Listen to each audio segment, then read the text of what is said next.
कहानी शुरू होती है एक छोटे से गांव में, जहां प्राचीन समय की बात होती थी। वहां एक रहस्यमय जंगल था जिसमें एक चमत्कारी पेड़ बसा था। इस पेड़ का नाम था जड़मगर पेड़। इस पेड़ की विशेषता थी कि जो भी इसके पास जाता वो उसकी मांग को पूरा करने के लिए एक विशेष वरदान मांग सकता था। एक दिन गांव का एक नौजवान लड़का, नाम था विक्रम, उस जंगल में गया। उसने सुना था कि जड़मगर पेड़ उसके सभी संकटों को दूर कर सकता है। जंगल में पहुंचकर विक्रम ने पेड़ से मिलने की इच्छा जताई। पेड़ ने विक्रम से कहा, तुम्हारी इच्छा क्या है? विक्रम ने बताया, मुझे धन, समृद्धि और सफलता की इच्छा पेड़ ने है। विक्रम को एक विशेष औषधि दी, जिसे लेने के बाद वह वापस गांव की ओर लौटा। औषधि का प्रभाव जल्द ही दिखने लगा और विक्रम को अच्छी किस्मत प्राप्त हुई। कुछ समय बाद विक्रम ने फिर से जंगल की ओर रुख किया। इस बार उसने पेड़ से अन्य विचार पूछे।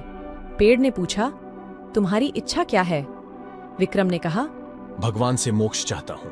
पेड़ ने उसे एक और विशेष औषधि दी और विक्रम फिर अपने गांव की ओर लौटा। औषधि का प्रभाव होने लगा और विक्रम ने भगवान का दर्शन किया। लेकिन उसने एक बात समझी कि असली समृद्धि और सच्ची सुख संतोष में है। वह जंगल में फिर वापस गया और पेड़ के पास पहुंचा।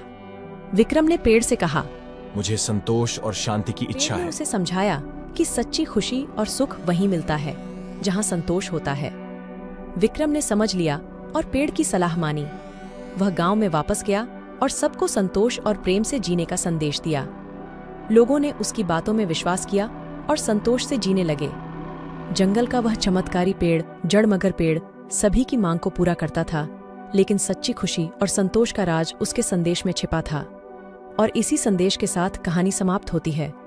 इससे पता चलता है कि सच्चे संतोष और संशय रहित भावनाओं से भरी कहानियां हमेशा हमारे दिलों में जगाती हैं।